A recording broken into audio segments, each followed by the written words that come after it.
Hello and welcome to my channel. My name is Miana Melendez and today we're talking about Eat Your Chakras and really the story behind it. So growing up, I used to love watching my mom cook in the kitchen. We used to always watch Emeril Lagasse when he was on the Food Network, and I just loved learning more about cooking and how to create these delicious meals out of everyday simple, produce, right? And so guilty pleasure of mine is going to the grocery store, and I didn't necessarily realize then, as I do now, that I always used to love picking bright colored produce, right? I love to make salads, and there's so much color involved in them. And so when I learned about the chakras, I didn't put two and two together quite yet that the color psychology in our chakras and where they're located in our body is so tied to the food that we eat. Our food does give us energy, at least we hope so, right? That we make something that's delicious and nutritious.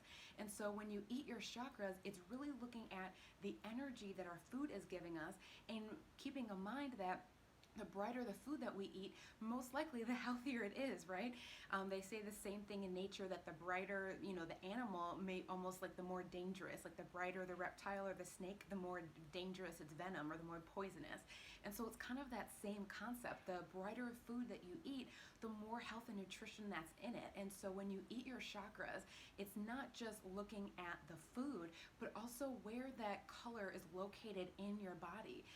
Do you want to enhance your intuition? Maybe you need to eat some blueberries or something that's bright blue, or do you maybe need to tap more into your power and action? Maybe you should eat some yellow or butternut squash or some yellow peppers. And so when we look at our food with this more playful lens, we can really see that the food that we eat is not just for sustenance, like I need to eat this to stay alive, but actually I need to eat this to bring in more energy into my life. I need to eat this so I can feel good about myself, right?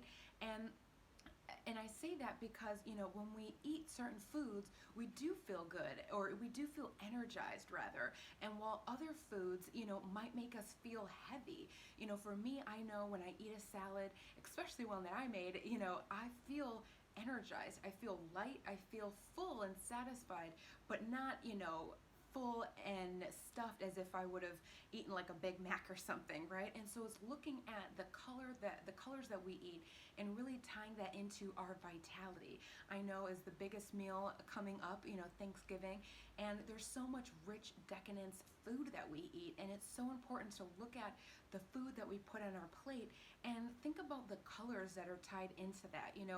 I love dairy. I do enjoy cheese, especially on a salad or on some pasta.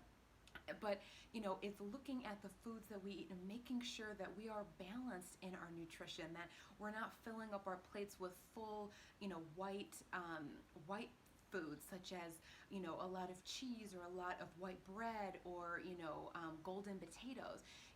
Those are a lot of heavy starch foods, and because of that they don't have a lot of nutritional value, right? We know this. We know that white bread doesn't really have much there. It's so processed that they took out all the wheat, right? And so that's a great example of how can I eat my chakras instead of eating something that might be more white? How can we tune into whole wheat pasta or even veggie pasta, right?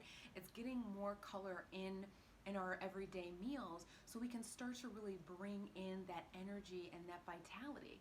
And so I hope this is a little bit of introspective of the foods that you might have in your fridge, what you have in your kitchen, and really getting more playful and creative in how can you eat your chakras.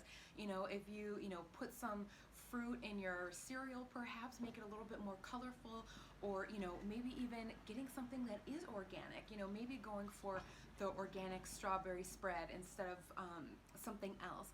And it's just doing those small little things that are going to yield us the most benefits, the most bang for our buck.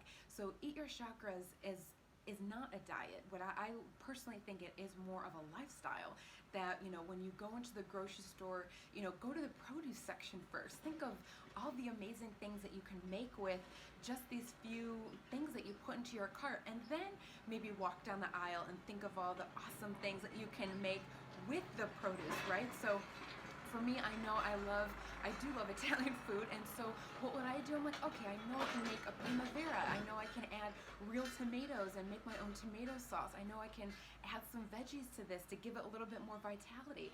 And don't get me wrong, I definitely do put cheese on everything, but I do it sparingly, and I make sure that when I do use foods that I love and that I'm usually craving, that I, balance it out with something that is healthy and nutritious, right?